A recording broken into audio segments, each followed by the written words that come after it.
할렐루야. 새벽을 깨우신 주의 백성들을 다시 한번 예수님의 이름으로 환영하고 사랑하고 축복합니다. 아멘. 아멘. 디모데 후서를 묵상할 때 우리가 잊지 말아야 할 것은 이 디모데 후서가 죽음을 앞둔 이제 곧 자신의 삶의 마무리를 앞둔 사도 바울이 디모데에게 쓴 편지다라는 것입니다. 이게 마지막 편지라는 것을 잊으면 안 됩니다. 이게 굉장히 절박하고 절실한 그런 마음들이 여기 흘러가고 있다는 것을 꼭 인지하고 말씀 묵상할 필요가 있습니다. 디모데후서 1장에서 우리가 지난 며칠 동안 우리가 묵상한 것을 돌아보면은 첫 번째 아름다운 것을 힘써 지키라. 아름다운 게 뭘까? 복음과 함께 고난받는 게 아름다운 거다. 이렇게 말하고 있어요. 복음과 함께 고난받는 게 왜 아름다운가? 복음과 함께 고난받는 그냥 고생하고 그냥 힘들고 어렵고 그게 중요한 게 아니라 그 모든 고난, 고통이라고 하는 것을 통해서 뭐가 나와요? 생명이 나오기 때문이에요. 주님이 우리에게 생명을 주시는 방식이 십자가의 고난을 통과하셔서 죽음으로 말미암아 주신 것이기 때문에 하나의 미랄이 되는 정신이죠. 성경은 이걸 아름답다라고 말하는 것입니다. 그러니까 우리가 누군가에게 생명을 나눈다는 것은 이 예수 그리스도의 십자가의 길로 가는 것과 같은 맥락이 붙어 있어야 되는 거죠. 그러니까 우리는 어, 십자가는 안 지고 생명을 얻고 싶어 한다. 이거는 사실은 온전하지 않은 것입니다. 그러니까 십자가 없는 부활을 말한다. 혹은 고난 없는 영광을 말한다. 혹은 가나안은 가고 싶어 하는데 광야는 지나고 싶지 않다. 이런 걸 조금 세게 말하면 가짜다. 이렇게 말하는 것입니다. 가짜입니다. 십자가를 빼고 영광과 부활과 가나안을 말한다. 생명을 말한다. 가짜입니다. 가짜. 그러니까 성경이 말하는 아름답다라고 하는 것은 세상이 말하는 것과 우리가 생각하는 것과 조금 다른 것 같아요. 복음과 함께 고난을 받으라. 이것이 아름다운 삶이다. 예, 첫 번째 아름다운 게 뭔지에 대해서 우리가 깊이 묵상했습니다. 두 번째는 강한 게 뭐냐? 강한 게 뭐냐? 세상도 이 능력을 추구하잖아요. 이 능력이 뭐냐 도대체 강하다는 게 뭐냐? 그러니까 은혜 속에서 강해야 된다. 은혜가 없는 강함은 성경적인 강함이 아니다. 그리스도인들이 추구해야 될 강함이 아니다. 그 은혜가 뭡니까? 예수 그리스도와 그분의 말씀이 은혜입니다. 그 예수님과 그분의 말씀 안에서 강하다는 게 도대체 뭘까? 이것은 그냥 되는 게 아니다. 세 가지 훈련이 있어야 된다. 첫 번째, 그리스도의 좋은 군사 훈련이 있다. 자기 생활에 얽매이지 않고 부르신 자의 스케줄, 그분의 타임을 따라서 살아가는 삶, 크로노스가 아니라 카이로스의 삶을 사는 삶, 이 훈련을 받아야 된다. 내 삶에 내가 계획하지 않은 일이 일어났을 때 어쩌다 재수없게 이런 일이 일어났나 이렇게 말하는 것이 아니라 하나님 이 일을 통해서 저에게 가르치시는 게 뭡니까? 주님 제가 이 일을 통해서 훈련받아야 될 게 뭡니까? 주님 제가 이 일을 통해서 제가 배워야 할 것이 무엇입니까? 라고 물을 수 있는 군사 훈련을 받는 사람이다. 우리는 병사 훈련이다. 두 번째 경기하는 자의 훈련을 받아야 된다. 운동 선수의 훈련을 받아야 된다. 그거 뭐다? 법대로 하는 것이다. 말씀대로 사는 삶을 훈련해야 된다. 이 핵심이 묵기찬이라 그랬어요. 그러니까 묵기찬 훈련은 중급 정도 되는 거예요. 그러니까 초급이 아니에요. 이 군사 훈련이 사실 초급이에요. 제식 훈련 같이 초급 훈련의 두 가지 핵심이 11조와 주일 성수라고 가르쳐 드렸고, 그다음에 중급 훈련에 저희 교회가 추구하는 게 묵기찬이다. 제가 어저께 세문안교회에서 하는 2025년도 설교 포럼 설교 포럼이라고 하는데 다녀왔어요. 많은 이야기가 있었는데 아직 기억나는 몇 가지 중에 한 가지가 그 루터교라는 데가 있어요. 루터리안. 우리나라는 굉장히 작은데 그 종교개혁 할 때 그 루터의 후예들이 지금도 있어요. 거기는 아무것도 안 해요. 정말 묵기찬만, 거기도 묵기찬만 해요. 그런 교회가 있더라고요. 저와 비슷한 이 생각을 가지신 분이 루터리안이라는 걸 어저께 새롭게 알게 됐어요. 그래서, 이야, 너무 반갑더라고요. 그래서 인사도 하고, 아주 귀한 젊으신 목사님이시던데 아주 귀하게 사역하더라고요. 아무것도 안 해요. 오직 주일 예배만 드려요. 오직 주일 예배만 드리고, 그게 굉장히 예전적이고, 그리고 굉장히 이 말씀 묵상, 기도 이런 거 강조하고, 수도사의 영성, 플러스 개혁가의 영성 이 두 가지를 추구하더라고요. 이 차이가 뭐냐면 우리랑 비슷해요. 수도사의 영성 뭐냐면 하나님과 우리가 하나 되는 거야. 우리가 주님은 내 안에 내가 주님 안에 주님과 내가 하나 되는 이게 수도사의 영성이에요. 깊은 기도와 깊은 묵상 가운데 들어가는 것이죠. 또 하나 개혁가의 영성은 뭐냐면 그 하나님과 하나 된 삶으로 뭐 하는 거예요? 우리의 삶이 현장에서 살아내는 거예요. 말씀이 삶이 되는 삶. 요걸 강조하는 거예요. 그래서 2025년도 그 이 설교 포럼의 주제가 뭐냐면 말씀이 어떻게 삶이 될 수 있을까? 그렇죠? 주님이 이 땅에 오셨잖아요. 이 땅에 우리가 이 땅에서 어떻게 살 것인가? 우리가 이 부분에 많은 좀 설교의 방점을 찍어야 되지 않은가 이제 그런 얘기를 했단 말이에요. 그러니까 제가 이 중급 훈련에 경기하는 자의 핵심이 뭐다? 묵기찬 훈련이다. 묵상과 기도. 그 찬양이라고 하는 게 단순히 노래만 하는 게 아니라 그 찬송이라고 그러는 것이고 찬양이라고 하는 것은 우리의 모든 삶을 통하여 하나님께 영광을 돌리는 하나님의 이름을 높이는 하나님의 성품과 하나님의 뜻이 드러나는 하나님의 나라가 되어지는 뭐 이런 우리의 삶. 성경에 보면 구제도 하나님을 향한 예배거든요. 선행이나 우리 그리스도인으로 착한 성품으로 살아가는 삶이나 이런 우리의 삶의 자리에서 말씀이 삶이 되는 그런 모습도 뭐예요? 다 찬양의 일종인 겁니다. 찬양은 굉장히 넓은 범위인 거예요. 그 묵기 찬에서 사실 찬이 중요해요. 중급 훈련에서 이런 걸 다루고 마지막 농부 훈련이 있다. 농부 훈련은 뭐다? 이 모든 게 일상이 된 사람이에요. 더우나 추우나 환경의 상황이 어떠나 나가서 잡초 뽑고 그 논을 가꾸는 것이죠. 밭을 가꾸는 거예요. 아무도 알아봐 준 사람 없어도 그냥 밭에 나가서 쭈그려 앉아가지고 호미로 밭고랑 메고 있는 거죠. 여러분 들판에 나가 보세요. 그 떼약볕에 농부가 앉아서 누가 그거 알아줍니까? 단 한 가지 기대하며 나아가는 거죠. 뭡니까? 가을에 결실 그 수확을 얻는 기대예요. 여러분, 우리 기독교인의 믿음의 아주 중요한 한 가지 부분이 뭐냐면 심었으면 거둘 것을 기대하는 것입니다. 이것은 정당한 것이고 건강한 것입니다. 여러분 봄에 심었는데 아무것도 기대하지 않아. 그럼 어떻게 할까요? 무슨 무슨 뭐 그 뭡니까? 잡초를 뽑으러 나가겠습니까? 뭐 가꾸러 나가겠습니까? 심어놓고 방치하겠죠. 이런 신앙인들은 굉장히 여러분 예수 믿고 구원만 받으려고 할 거야 아마. 성경은 그렇게 말하지 않아. 농부가 되어야 된다는 거예요. 심었으면 거둘 것을 기대함으로 어떻게 하라는 거예요. 계속 갖고 나가야 되는 거예요. 매일 논에 나가보고, 그렇죠. 잡초가 있으면 뽑고, 또 비료를 주고, 뭐, 이렇게, 거름을 주고, 뭐 이런 거 할 거 아니에요. 농부의 삶을 살아야 된다는 거예요. 그래서 우리가 하나님 아버지를 설명할 때, 뭐, 왕이다, 또 하나님 아버지는 뭐, 목자다, 이런 설명도 있지만, 하나님 아버지에 대한 많은 부분에 농부다. 하나님은 농부다. 우리 아버지는 농부다. 이런 얘기 많이 하세요. 하나님 우리를 양육하시고 우리를 낳으시고 양육하시고 기르시는 이 모든 과정을 농부로 비유를 많이 하더라 이거예요. 그러니까 그리스도인의 마지막 훈련이 뭐냐면 일상이 말씀이 삶이 되는 것처럼 일상이 좋은 군사로 운동하는 경기하는 자처럼 살아가는 삶. 이것이 그냥 삶에 배어 있는 거예요. 24시간 360일 몸에 그 농부의 영성이 나오는 것이죠. 여러분, 그래서 뭡니까? 그 어제 말씀해 보면은 농부하는 자에게 가장 먼저 그 수확을 얻게 되는 기쁨을 준다는 거예요. 우리에게 상이 있다는 거예요. 할렐루야. 아멘. 우리가 이 새벽을 깨우는 이유는 무엇입니까? 새벽을 깨우나 뭐 안 깨우나 다 똑같으면 뭐 그것도 하나님의 참 넓으신 그 자비하심의 모습이 있죠.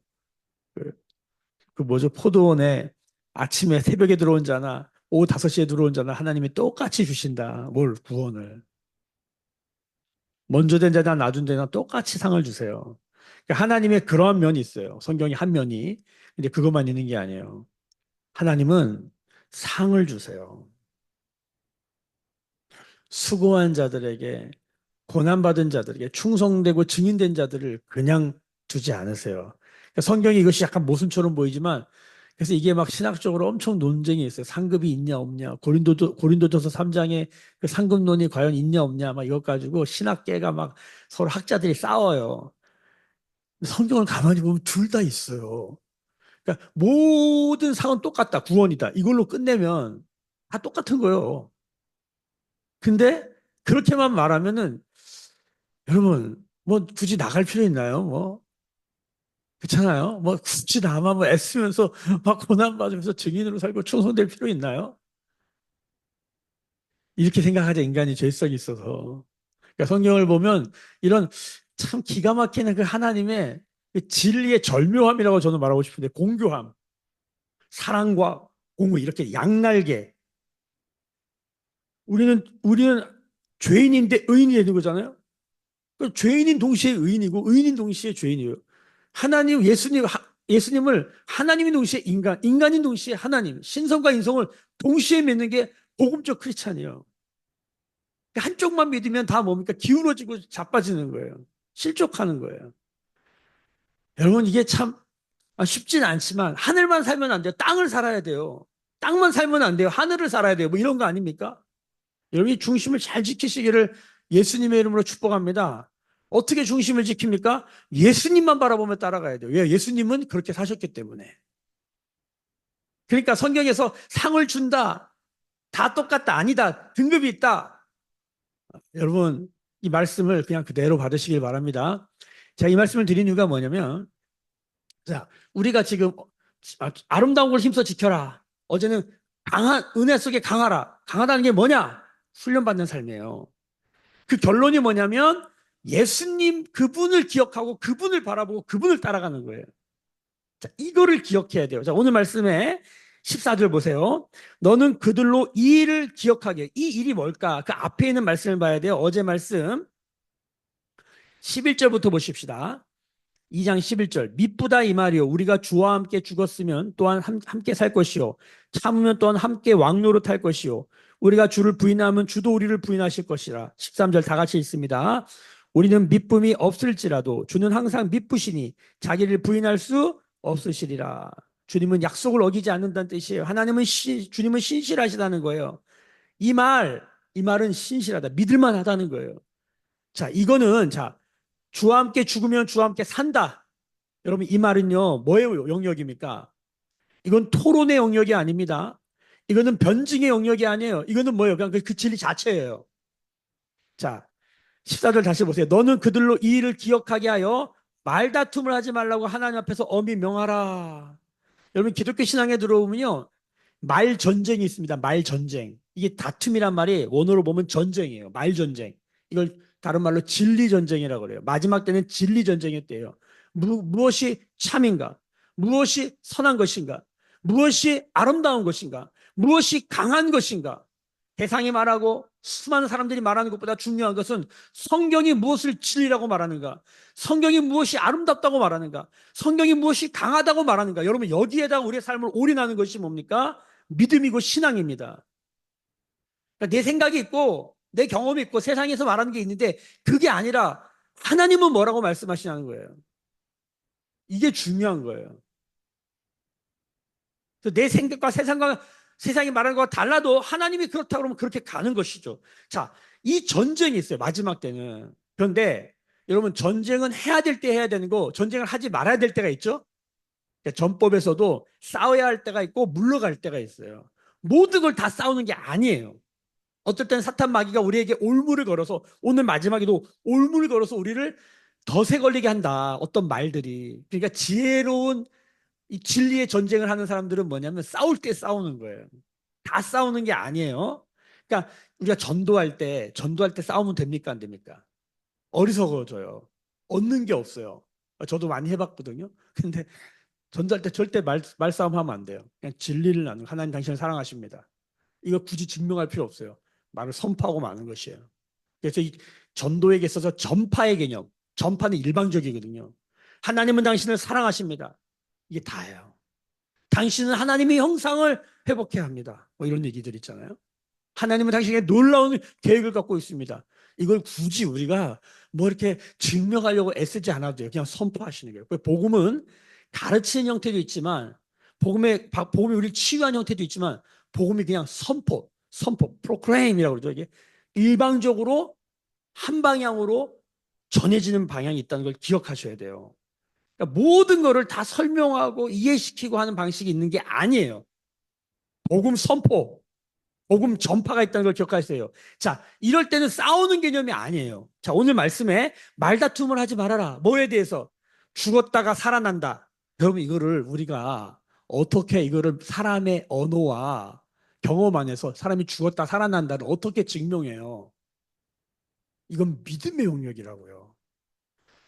삼위일체 하나님을 어떻게 증명해요? 우리 이 바가지 같은 머리와 하나님을 어떻게 증명해요? 뭐 그렇게 해야 될 영역이 있지만 때로는 그냥 그 하나님 그분을 선포할 필요가 있는 거예요. 요걸 기억하셔야 되는 거예요. 자, 뭐냐면 말다툼을 하지 말라고 하나 앞에서 엄히 명하라.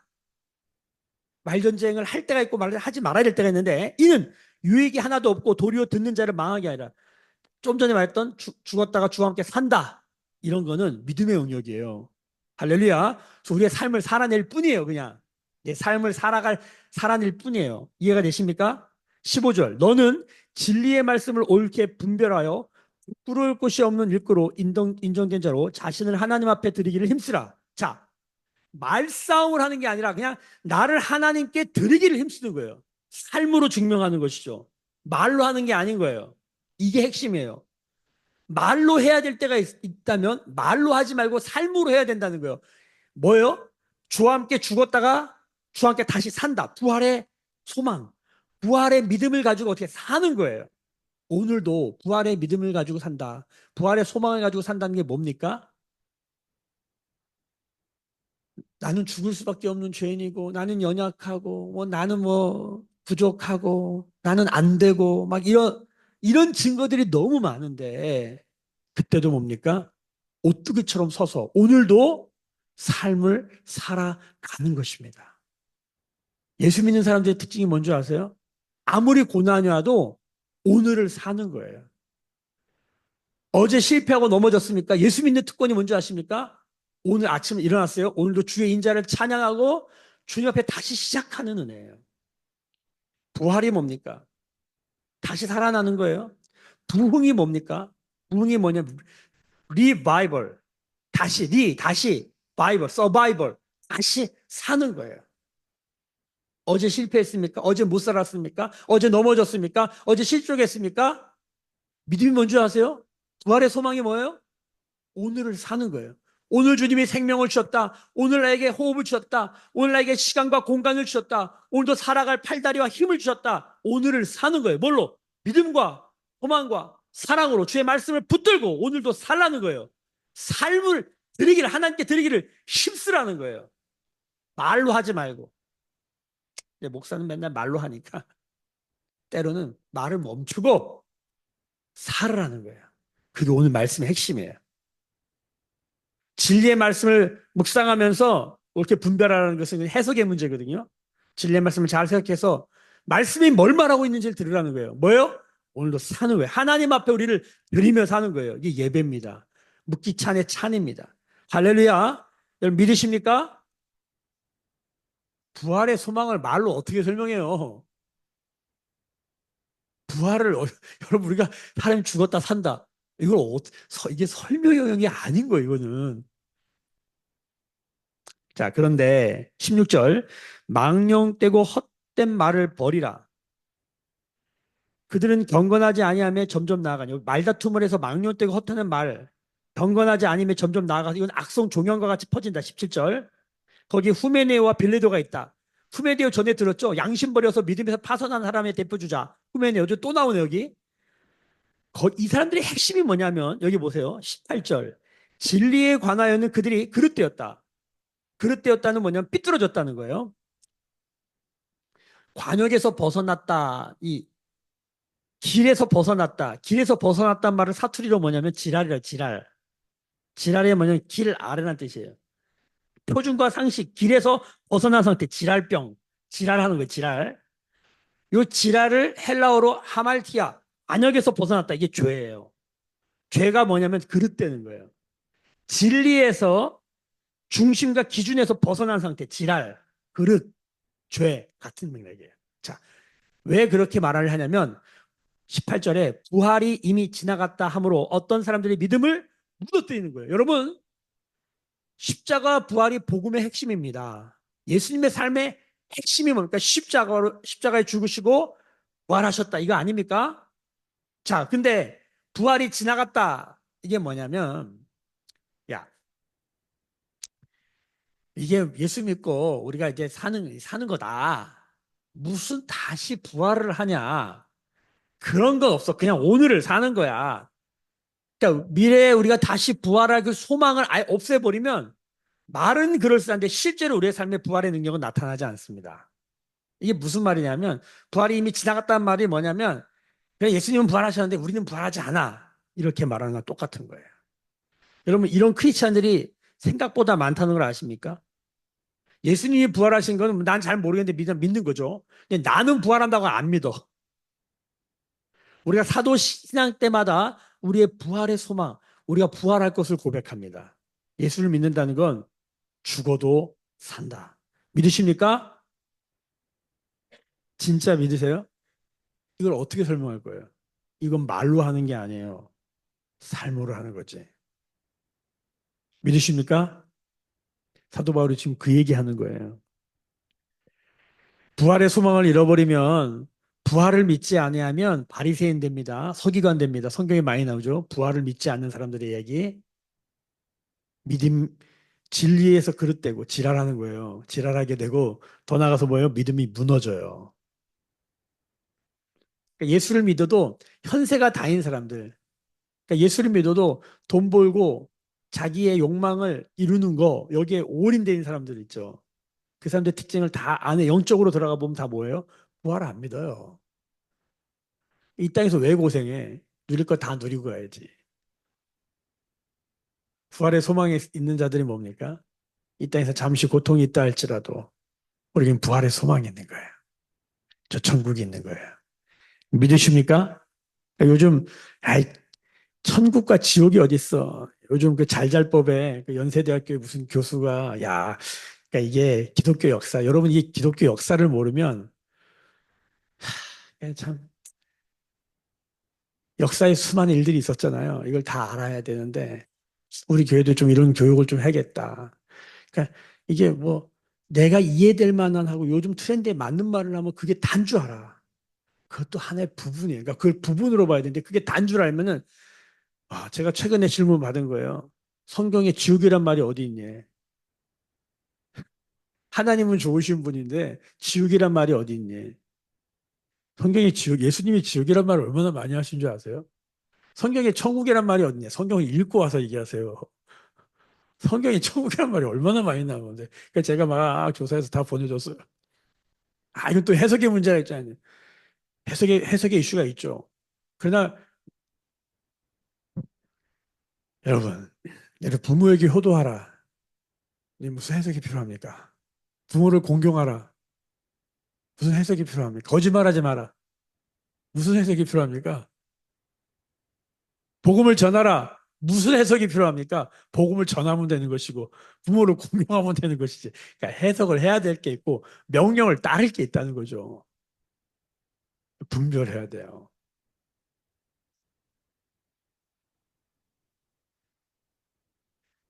그러니까 기도할 때 이런 분이 있어요. 하나님, 부모를 공경할까요? 말까요? 여러분, 그딴 거 기도하지 마세요. 하나님 예배를 드릴까요? 말까요? 여러분, 그런 거 기도하지 마세요. 기도를 할까요? 말까요? 여러분, 그런 건 다 명령이에요. 공경하라, 기도하라, 예배하라. 그걸 기도하고 앉았어. 기도해야 될 걸 해야지. 기도 안 해도 되는 거 엄청 하고 있고, 정말 기도해야 될 건 하나도 안 하고, 뭐, 진리에서 그릇되고 믿음에서 떠나게 된 일들이, 양심에 화인 많은 일들이 생기는 거예요. 모르면 물어보든가, 배우든가. 여러분, 겸손해야 될 줄로 믿습니다. 주님을 붙들어야 될 줄로 믿습니다. 아멘. 19절. 그러나 하나님의 견고한 터는 섰으니 인침이 썰렸을 때 주께서 자기 백성을 아신다 하며 또 주의 이름을 부른 자마다 불의에서 떠날지어다 하였느니라. 여러분, 하나님이 다 아셔요. 뭐 말을 어떻게 하느냐. 주님은 다 아세요. 그의 중심과 우리의 삶을 다 아셔요. 그러니까 우리가 사람은 속일 수 있잖아요. 하나님은 못 속이죠. 하나님의 영적인 카메라 앞에 CCTV 앞에 자유로울 자가 어디 있어요.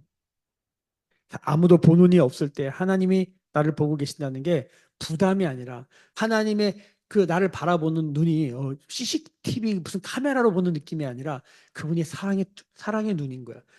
하나님 사랑의 눈으로 어느 때나 너를 바라보시며 이게 여러분 부담입니까? 기쁨입니까? 하나님이 나를 바라본다. 어두움에 밝은 빛을 비춰주시고 너의 작은 신음에도 응답하시는 그 눈. 너는 어느 곳에 있든지 주를 바라고 주만 바랄지어다 뭐 이러잖아요. 그 나를 쳐다보는 주님을 나도 바라보는 사람. 얼마나 사랑하는 거예요. 주님이 날 사랑한다는 걸 모르면 부담스럽지. 왜 날 보고 계시? 기껏 그것이 우리한테 하는 행동이라는 그 영향을 준다는 게 그냥 CCTV 느낌인 거예요. CCTV. 여러분 주님은 CCTV가 아니라 뭡니까? 사랑의 눈으로 보시는 거예요. 그러니까 요즘 세상이 참 제가 어렵다라고 느끼는 게 뭐냐면 이거 그냥 우리끼리 얘기인데 이제 저희 장모님이 이제 집에 오셔가지고 한 방에 모셨는데 이제 안전한지 안 안전한지 가끔 또 우리를 부르고 하시기 때문에 이걸 어떻게 할까 하다가 이렇게 카메라를 요즘 이렇게 달아놓으면 그걸 다 상황도 뭐 소리도 들리고 해서 아이들 키우는 집에 그런 걸 하더라고요. 아이들 돌보려고 보호하려고 부모가 깐난쟁이들한 방에 이거 CCTV 달아놓는 게 그거 얘네들이 나쁜 짓 하나 이거 보려고 CCTV 달아놓습니까? 그거 다 어떻게 왜 달아놓습니까? 그 아이를 보호하는 방식일 거 아니에요.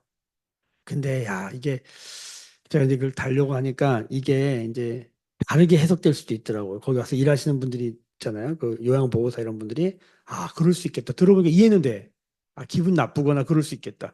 저는 그 생각은 일도 안 했는데 저는 그저 우리 어머니 어떻게 보호하지 이 생각만 했는데 아 이게 다르게 이해될 수 있겠구나. 여러분 이게 영적으로도 똑같다. 다르게 하나님의 눈이 나를 보신다는 이게 전혀 다르게 해석될 수 있겠구나. 여러분, 하나님 우리를 사랑하시는 줄 믿습니다. 하나님은 다 아셔요. 우리의 마음도 우리가 연약해서 그러는지 다 주님은 다 아세요. 주님 얘기를 하잖아요. 말싸움 하지 말아라. 삶을 해라. 내가 다 안다.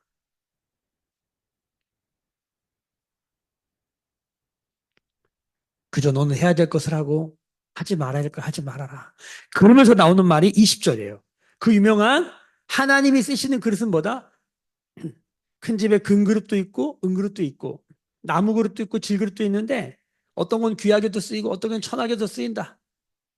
그래서 인간의 입장에서 귀하게 쓰는 거죠. 여러분 집에서 설거지할 때 보면 귀한 그릇도 있고 천한 그릇도 있잖아요. 천한 그릇은 뭐 음식물 쓰레기 담는 그릇도 있고 귀하게 쓰는 거는 밥 먹고 국그릇 이런 거 귀한 거 손님 올 때 쓰는 귀한 것도 있겠죠. 근데 이 모든 것의 가장 중요한 가치는 뭐냐? 이제 오늘 말씀에 21절. 그러므로 누구든지 이런 것에서 자기를 깨끗하게 하면 귀히 쓰는 그릇이 되어 거룩하고 주인의 쓰심이 합당하며 모든 선한 일을 준비함이 되리라. 여러분, 깨끗한 그릇이 돼야 된다는 거잖아요. 자, 그러면은 깨끗하다는 게 도대체 뭐냐? 이걸 정의해야 돼요. 오늘 이걸 자세하게는 저녁에 할게요. 저녁에. 오늘 저녁에 꼭들 오셔서 함께 주의 말씀 듣기를 소망합니다. 깨끗하다는 게 뭐냐?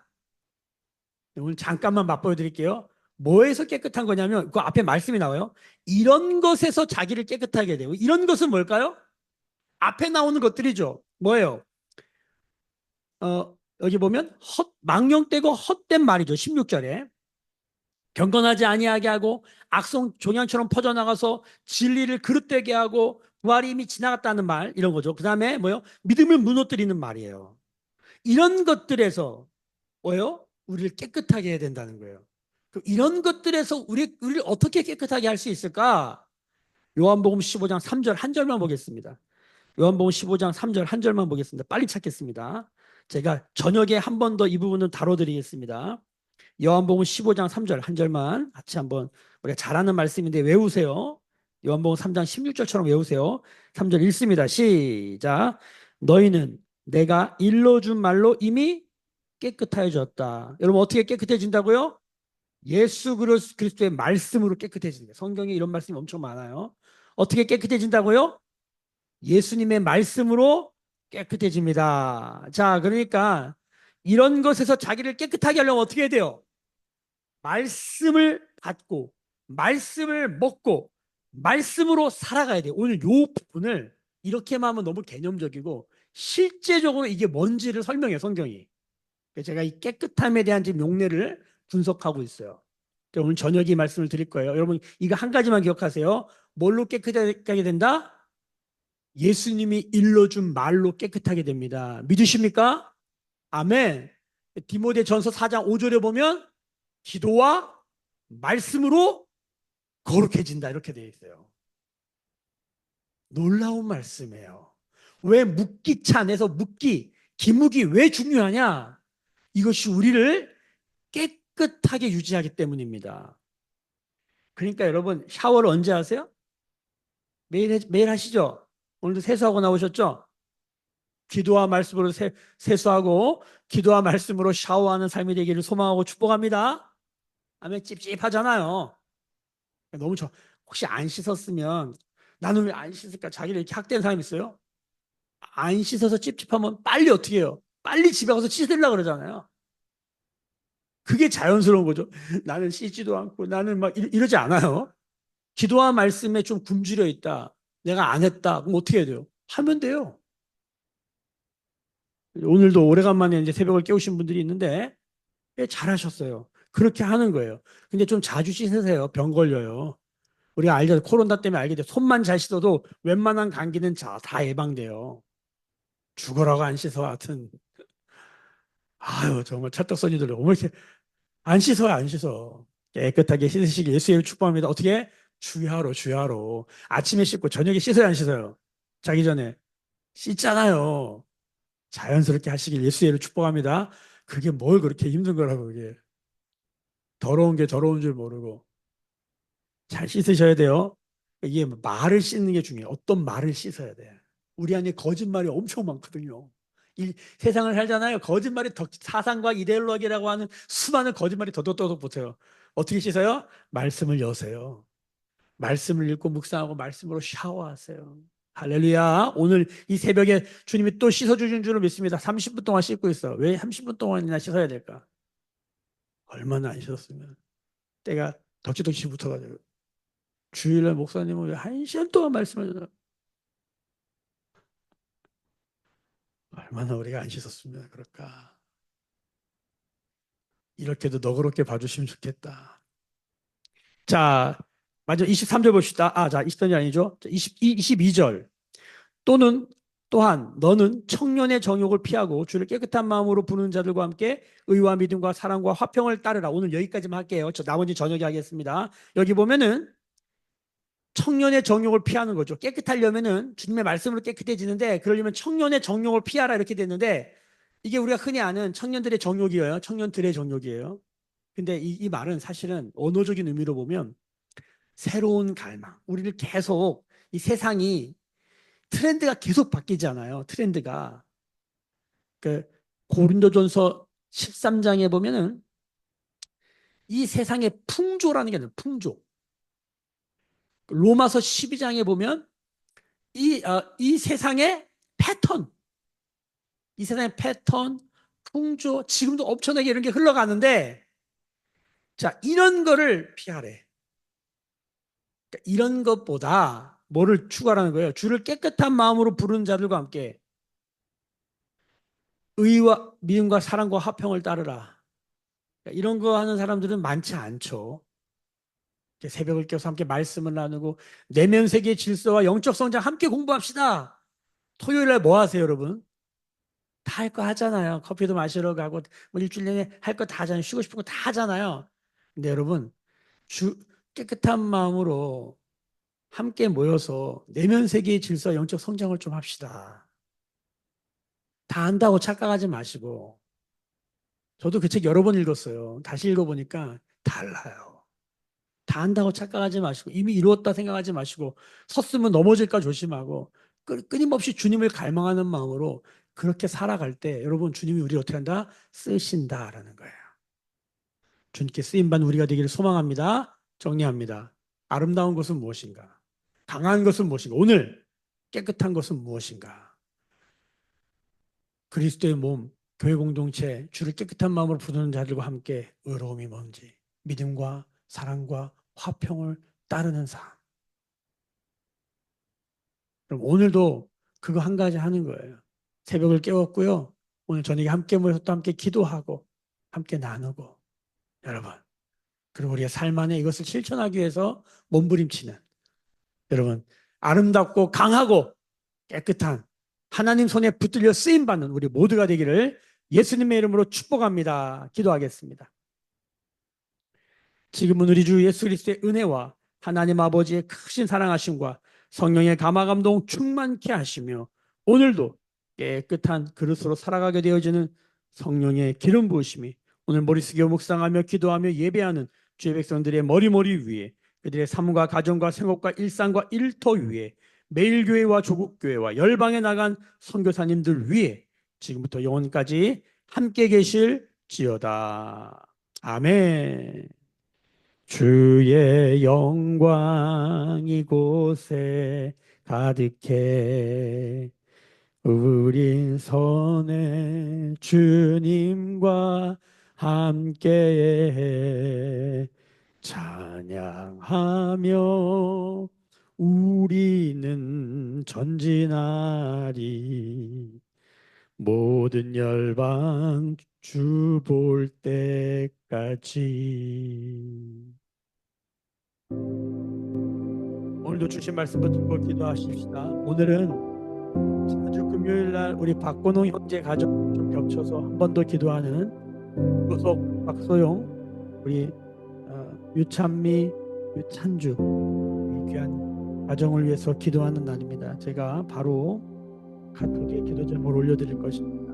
이 기도 제목을 읽으면서 그 귀한 가정을 축복하며 효수를 준비하는 20일 가정 새벽재단 17번째 날입니다. 우리 함께 주 앞에 기도하는 시간 되기를 소망합니다. 오늘도 주의 말씀을 붙들고 깨끗한 그리스도로 쓰임받기를 소망하는 좀 교회 우리 자녀들 되도록 우리의 모든 가문 되도록 은혜 위에 은혜로 역사하여 주시옵소서. 주님께 사로잡힌 바된 삶을 살게 하여 주시옵소서. 우리 같이 한번 기도하면서 옆에 간구하며 나아가겠습니다. 부르짖어 기도하십니다.